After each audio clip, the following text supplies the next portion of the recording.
Good afternoon. My name is Peter Condon. I'm the horticulture instructor here at Rio Salado College, and I also teach the sustainable gardening course.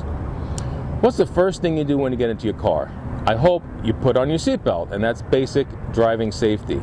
But out in the garden, oftentimes people forget the basics of garden safety because it is a fairly hazardous job, believe it or not. Okay, there are a couple of basic tools you need to use, and I hope you're always going to use them. First thing is a good pair of sturdy leather gloves. Cotton gloves, they don't offer much protection. If you come up against a sharp tool, it's going to cut right through the cotton. Get a good sturdy pair of leather gloves and use them. Second thing is if you're using any kind of power tool, or if you're using a hammer to do some carpentry work, get yourself some cheap old rubber earplugs. These little things cost about $1 a pair. You put them in your ears and they will protect your hearing. There's nothing worse than going deaf when you're in your 50s.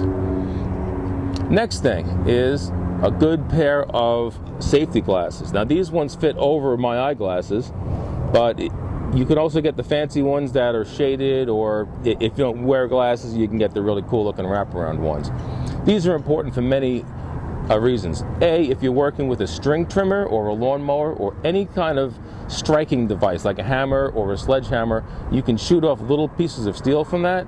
The string trimmer can shoot rocks out really, really fast, and they will go right around your glasses, and you can really get hurt. You can lose your vision. And I would hate to see that happen to anyone. Use these, please.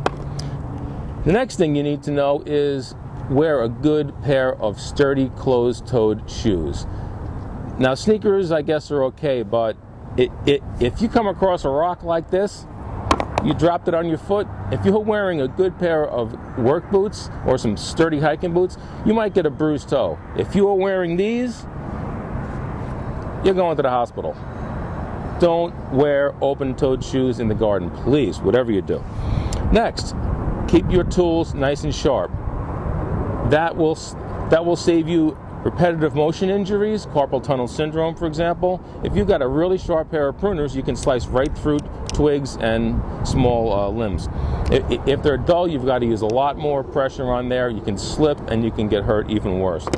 Next, tool safety. When you're working with garden tools, do not lay them on the ground when you're done with them. Lean them up against something so they're standing up. If you have to lay down a tool, especially a rake, put tines down and step on the top and drive it into the soil. I know it's funny on the cartoons, so somebody steps on it and hits them in the head, but you can step on this and this can go right through your foot. And if this does hit you on the head, you can get a serious bruise and you can probably lose an eye. So once again, be really careful with your tools. Out here in Arizona, it's really important that you wear sunscreen, at least number 15 SPF. 30 is recommended. I put it on every day before I leave the house in the morning. Winter, spring, summer, and fall. All year long out here. Elsewhere, maybe in the wintertime, you can get away with it because you're not going to be in the sun too long. But please, sunscreen, skin cancer is not going to show up for years and years, but it's a really terrible thing. I've seen it happen.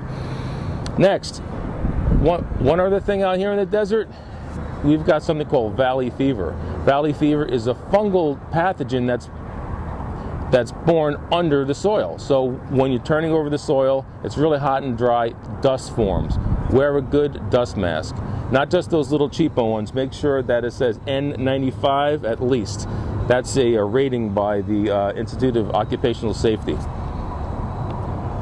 Also, if you're ever doing some work with pressure-treated wood or any kind of lumber, sawdust can be a really bad irritant, and some of the chemicals from pressure-treated wood can be very hazardous to your health.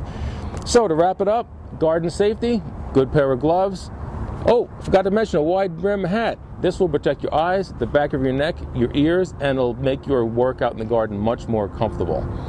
Wide brim hat, strong leather gloves, sharp tools, dust mask, earplugs, safety glasses, and be really careful with your tools. So, till next time, I'm Peter Condon at Rio Salado's Garden.